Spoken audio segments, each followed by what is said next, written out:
Pwysig yw darllen y cwestiwn yn ofalus cyn bod chi'n dechrau.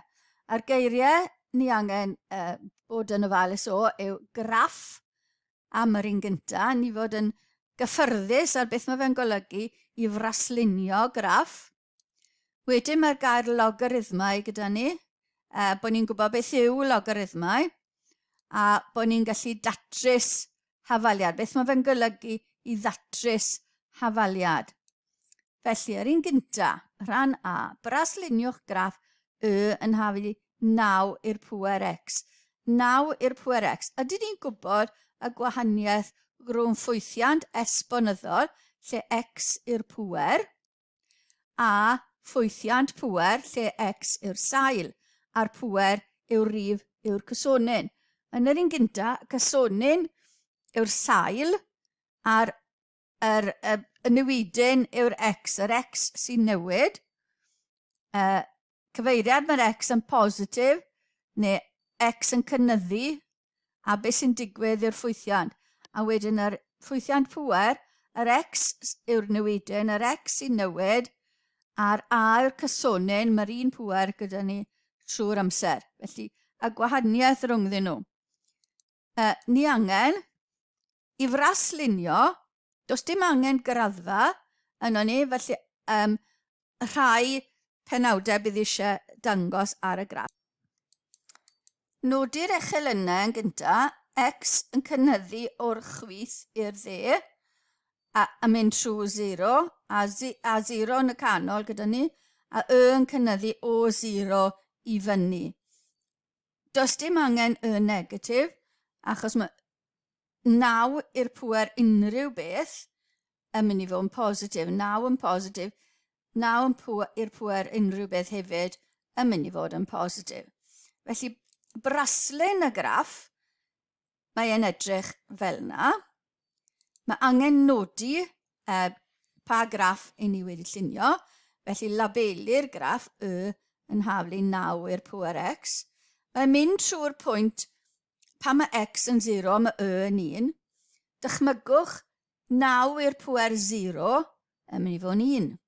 Unrhyw graff esbonyddol, unrhyw rhif i'r pŵer 0 yn mynd i fod yn 1. Felly mae'n mynd i fynd trwy'r pwynt yna. Mae'r ochr pedrant, ochr dde, mae'n mynd i fod yn cynyddu tuag at anfeidredd. Felly fel mae x yn cynyddu, mae y yn mynd i fod yn cynyddu tuag at anfeidredd. So mae angen bod y graddfa yn edrych rhywbeth fel yna. A tuag at y chwith, fel mae x yn lleihau ac yn mynd yn negatif, yn fawr negatif, mae'r graff yn tueddu at 0. Dwi byth yn cyrraedd 0, x yn mynd i fod yn fach negatif, neu fawr negatif, mae fe fel bod 1 dros 9 gyda ni i'r pŵer mawr, felly mae'n mynd i fod yn fach. Bydd e byth yn cyrraedd 0, felly newch yn siŵr bod chi ddim yn cyrraedd 0. Mae graddiant yn cynyddu yn ar y deg ar ochr chwith ac yn mynd yn fwy ar ochr dde, felly mae pethau yn bwysig bod ar y graff dyn ni. Cam 2. Defnyddiwch logarithmau i datrys yr hafaliad 9 i'r pŵer x yn haflu 15, gan roi'ch ateb ar gyfer x i 3 ffigur ystyrlon. Felly, beth i ni'n gwybod am y logarithmau? Os yw y yn haflu a i'r pŵer x, mae hwnna'n golygu y symbol yna hefyd yn awgrymu os ac yn unig os yw. Mae hwnna, mae'r mynegiad cyntaf yn golygu os ac yn unig os yw x yn haflu log i'r sail a y. Y'r sail, x yw beth i ni moyn dod o hyd iddo, x yw'r sail, felly log sail a y. Mae rheina yn golygu i gilydd. Felly mae gyda ni 9 i'r pŵer 15. 9 i'r pŵer x yw 15. Felly defnyddio beth ni'n gwybod am reolau logs.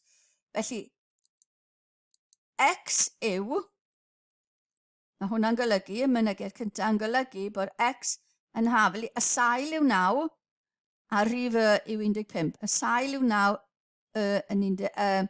oedd 15. Felly x yn haflu log sail 9, 15. Os yw'ch cyfrifiannau chi'n gallu defnyddio logarithmau cyffredin, ni'n gallu dod o hyd i y ffaith bod x yn haflu 1.24, 23, 24 ac yn y blaen.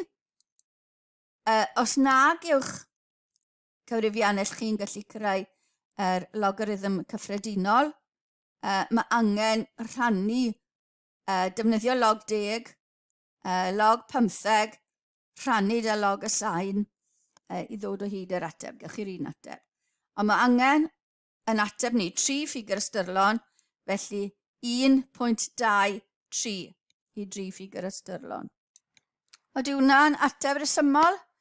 9 i'r pŵer 1 yw 9, a 9 i'r pŵer 2 yw 81. Felly ni rhywle rhwng y ddwy yn un agosach i 1 nag ydyn ni i 2, felly ydy mae'n ateb synhwyrol. Rhan C, caiff y Cromlin yn haflu 9x, 9 i'r pŵer x, a'i adlewyrchu'n yr uchelyn roi Cromlin a hafaliad yn haflu fx. Ysgrifennwch fynegiad ar gyfer fx. Felly, mae'n synhwyrol i dynnu llun i weld beth sydd wedi digwydd. Dyna'ch llun gwreiddiol chi. Ni angen adlewyrchu hwn yn yr uchelyn Felly naillai defnyddio papur trason yn neud gyda'r llyged yn weddol ofalus. Felly chi angen, fi wedi dod i llinell doredig, felly byddwch chi'n neud ar yr un chi wedi creu yn rhan A, ond newch yn siŵr bod yr un rhan A yn glir.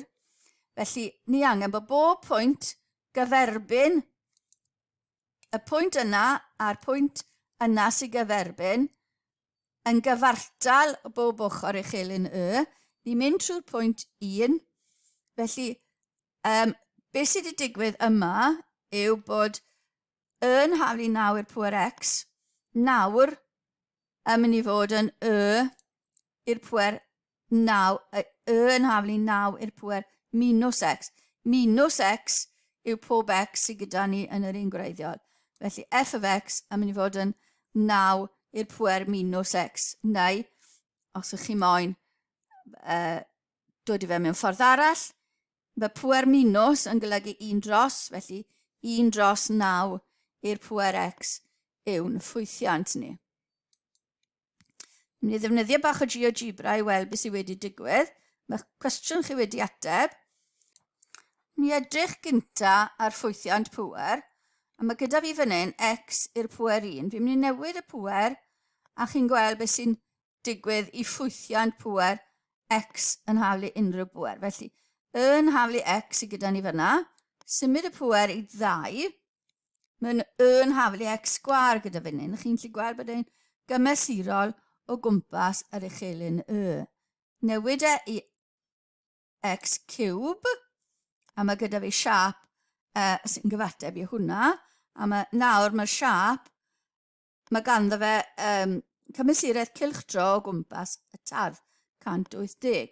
Ewn ni mlaen i x i'r pŵer 4, a eto mae gyda fi graff sy'n gymesurol o gwmpas yr uchelyn a'i symud lan, pŵer 5, a mae'n edrych fel na, pŵer 6, pŵer 7, pŵer 8, pŵer 9, pŵer 10, a chi'n gweld beth sy'n digwydd fel mae'r pŵer yn cynyddu a lleihau.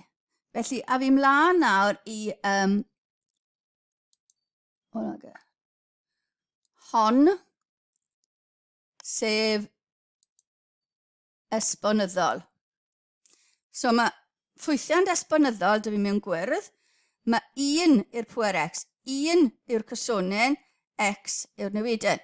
Felly x yn cynyddu, 1 i'r pŵer unrhyw beth yw 1.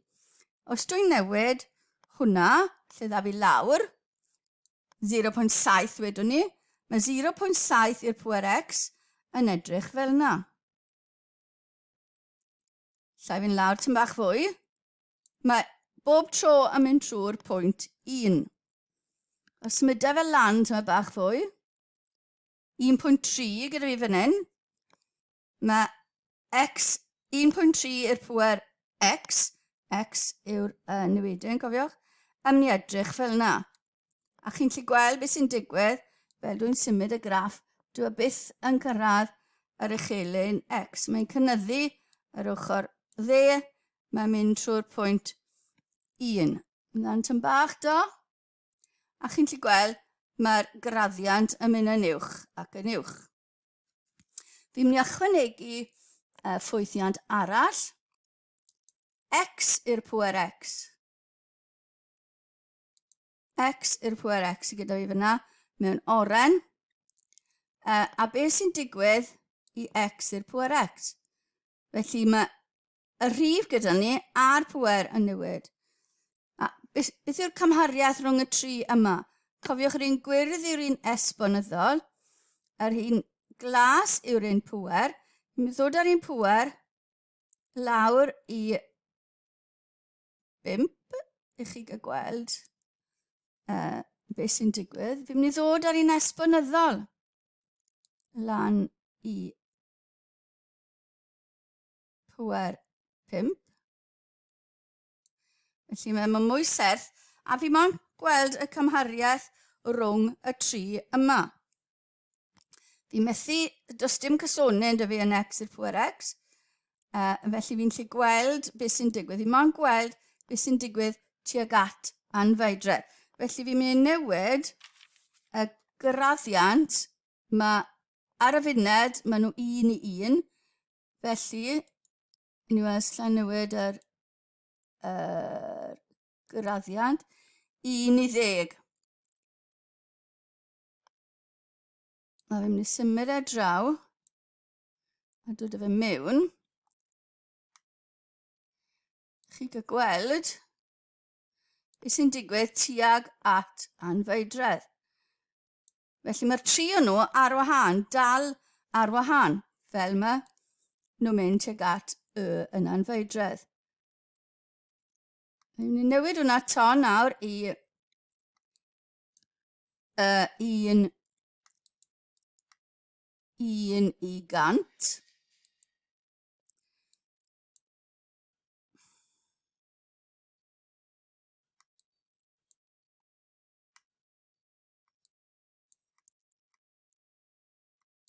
Felly mae 1 ar draws yn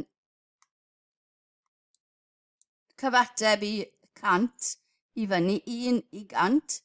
A chi'n gweld maen nhw dal ar wahân iddi gilydd. Maen nhw dal yn mynd ar lwybr gwahanol.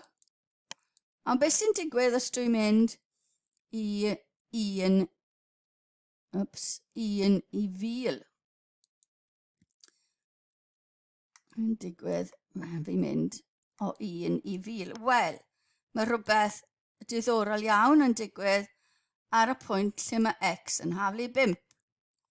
Lle mae x yn haflu 5, achos ar y funed, mae x i'r pŵer 5 dy fi, a mynd i fod yn 3000. Mae 5 i'r pŵer 5 yn amlwg. Felly 5 i'r pŵer 5, 5 i'r pŵer 5, 5 i'r pŵer 5, i gyd yn cyfateb yn y pwynt yna. Ond mae graddfa, mae'r llwybrau'r llinellau, mae'r un oren ydyn nhw'n mwy serth, mae'r un esbonyddol, yr un gwyrdd, yn y canol nawr, a mae'r un ffwythiant pŵer ar yr ochr dde. Felly jyst bach o ddiddordeb i chi gael gweld beth sy'n digwydd gyda y ffwythiannau yma. Defnydd o Geogebra yn neis i chwarae o gwmpas. Dewch i ni gael edrych ar y sgiliau craidd ni wedi dod ar eu traws wrth ateb y cwestiwn yma. Yn gyntaf, ddaethon ni o hyd i ffwythiannau esbonyddol. Nawr oedd arholwr ddim wedi ysgrifennu'r gair esbonyddol, ond chi fod yn ymwybodol os dyw rhyw rhif i'r pŵer x gyda chi'n y cwestiwn dyna beth sydd angen fod yn gwybod pethau amdano. Mae eisiau gwybod bod yn ymwybodol o'i priodweddau a y graffiau. Wedyn oedd gyda ni logarithmau a perthynas logarithmau gyda esbonyddion a'i defnydd o ddatrys hafaliadau esbonyddol. Felly, eisiau bod chi'n ymwybodol bod y ffwythiant logarithm a'r ffwythiant esbonyddol yn gwrth wneud i gilydd a sut i ddatrys hafaliadau wrth ddefnyddio'r logarithm. Felly, peth nesaf oedd trawsffurfio graffiau ffwythiannau, felly mae angen i chi fod yn ymwybodol priodweddau'r graff gwreiddiol cyn bod chi'n gallu trawsffurfio graff arall. A wedyn, wnaethon ni ddod o hyd i reol indexau, amser wnaethon ni 9 i'r pŵer minus x yn golygu'r un peth a 1/9 i'r pŵer x. Sgiliau ehangach daethon ni ar draws? Wel, modelu ffwythiannau esbonyddol, na gas modelu ffwythiannau gael ei wneud tyma bach yn tygau, a mae eisiau chi fod yn ymwybodol bod ffwythiant esbonyddol y cynyddu, e i'r pŵer x, yn cael ei ddefnyddio wrth ymchwilio i fewn i cynnydd mewn poblogaeth, ardal neu gwlad neu'r byd hyd yn oed. A bod ffwythiant esbonyddol negatif yn cael ei ddefnyddio mewn darfod embelydrol neu rheol oeri Newton fel rhai enghreifftiau. A wedyn, wnaethon ni ddefnyddio ffwythiannau, priodweddau ffwythiannau logarithmau graffiau, fel maen nhw'n gwrth wneud i gilydd.